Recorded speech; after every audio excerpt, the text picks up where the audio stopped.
Alrighty, guys, just watched the England game. We got a lot to talk about. I'm sorry if it maybe sounds a little more echoey in here. I was trying to film this outside. You guys know we got a wind problem, so I can't do it on the back patio. I was doing it on the front today. This is why people don't touch grass. I had two bees trying to sting me and a fly who wants to eat me alive. So I'm gonna record this in the kitchen table. The fact of the matter is, Harry Kane just saved England, okay? Wow. My reaction to this game initially is two things. How good Harry Kane is and how overrated and overpriced so many of these players are on the England team. Two debates I had recently on Twitter with different people, which is okay. People have opinions. The first one 2 months ago, I claimed that Harry Kane is the best finisher I have ever seen. I've never seen a guy score a football at such a prolific, consistent, just clinicalness way. He is so good. He's national treasure to England, and he ultimately saved them today because they were about to go home. And the second thing is England, man. Okay, well, we noticed, Reece James has stepped in quite well now, I would say, for Kyle Walker. Kyle Walker, guys, helped them so much in so many of these games. No Reece James today. They honestly, guys, were getting cooked in the right back position. But when I look at this England team, you got three players on the team that are actually world class. The first one is Harry Kane, right? Obviously, he is miles clear, world class for them. The second player, Jude Bellingham, and the third player is Declan Rice. I would say Declan Rice, I would put him in that category because of his work rate, his energy, and what he's able to do off the ball. But reality here is that the only reason that England is going to advance is because of Harry Kane.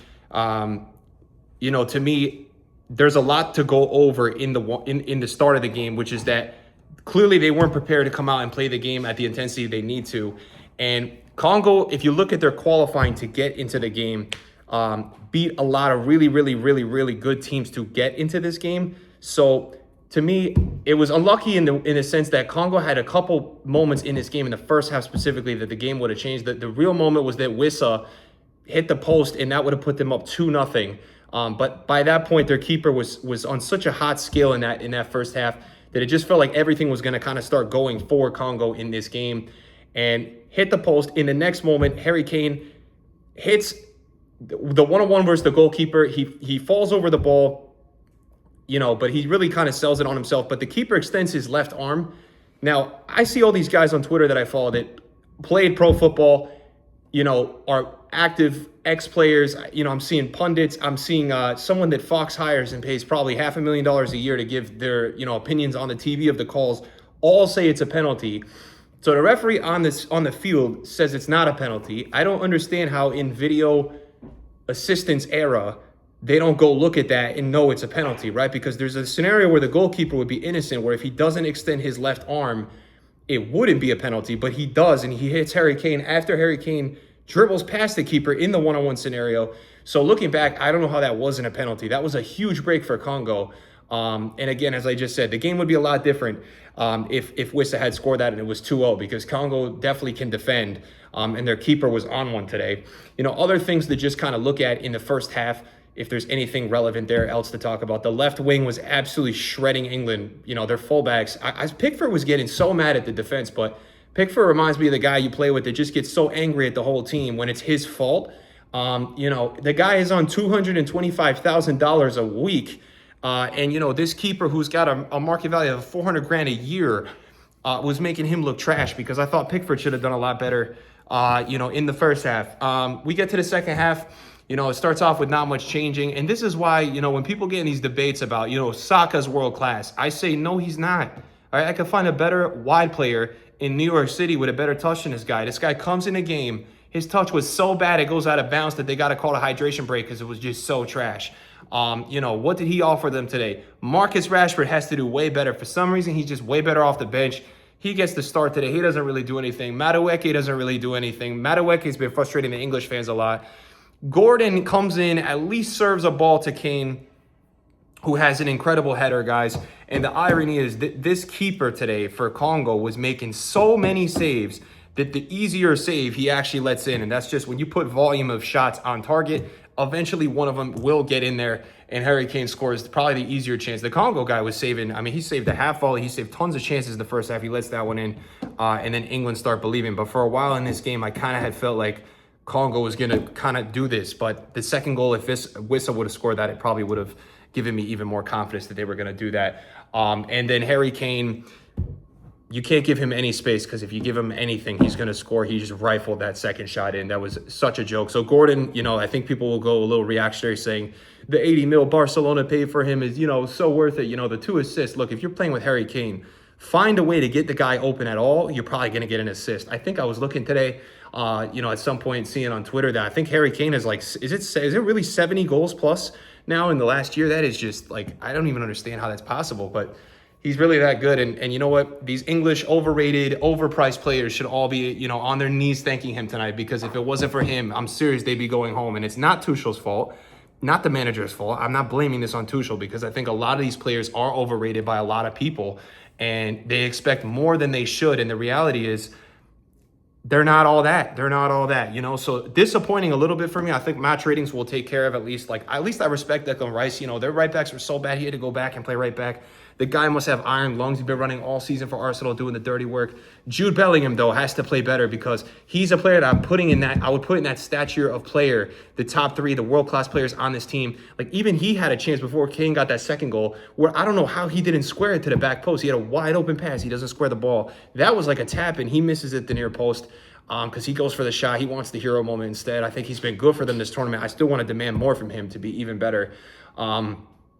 But England just get by. I mean, honestly, unlucky for Congo today, because it was one of those games that it felt like they were going to win it. The keeper was keeping them in the game really well, but just didn't do enough in the end. And, they were always going to need another goal to probably win this game, because England was going to get one. With the volume of shots England was having. But look, England go through. Does it matter if they're lucky? Does it matter? No, but it does appear that they're maybe not as good as everybody had thought after that Croatia game.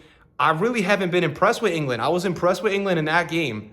And then after that, what am I impressed about? I'm not really that impressed. Ghana, Panama, all these games. Ghana, they drew, couldn't find the goal. Panama, guys, that was just it took too long. And then, Congo's a very good team, but it's just not really a moving performance. And now you look at England, guys, they've been saved by Harry Kane. How many times is Harry Kane going to get them this, huge goal? He ties, I think, Pele today. All-time World Cup goals, was just crazy.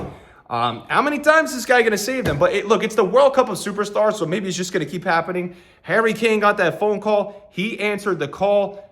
Guys, Messi has 6 goals. Mbappe has 6 goals. Haaland's 5 goals. Kane 5 goals. Dembele 4. Vinny 4. The World Cup of Superstars. He answered a call because Harry Kane is national treasure, and he is a superstar. England just get by today against Congo, guys, 2-1. If you're from the Congo, you should be very proud. You guys played pretty much as good as it's going to go. You had some other chances. You're going to be so annoyed Wissa couldn't score that. Other chances too.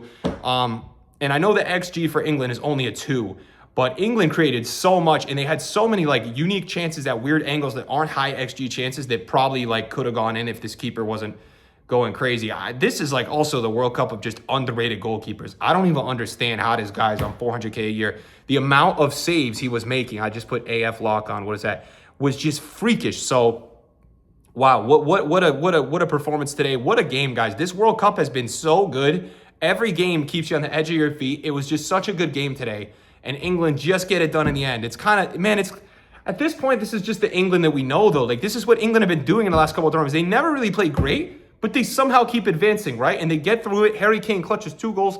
How many times at the last Euro and the World Cup did we see England just kind of clutching these goals in the last minute? They always do it. And now they will play Mexico at the Estadio Azteca on Sunday night at 8 p.m. Oh my God, this game is going to be crazy. Harry Kane, Declan Rice, Jude Bellingham, Tuchel, they will go to Estadio Azteca and they will see, can they play with Mexico? I'm a little nervous for England, I'm not going to lie, because, I think they'll still be the favorite, but this is going to be a tough test, bro. This is going to be one of the biggest, this is a huge game. And then the winner of that plays Brazil-Norway. So this side is crazy tough.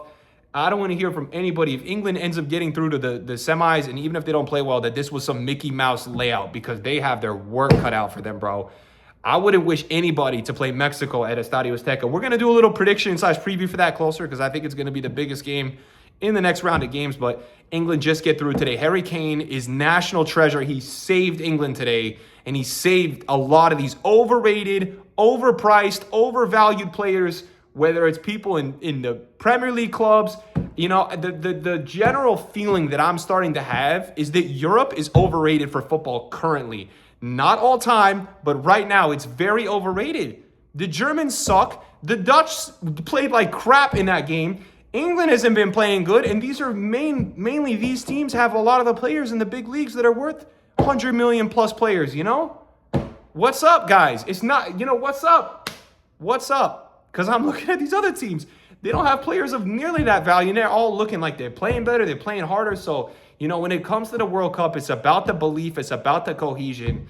England just do enough today, but how many times is Harry Kane going to save England? That's the million-dollar question. What an all-time superstar Harry Kane is. England have their work cut out for them. I will definitely say that much. It's going to be tough for them to keep advancing playing like that.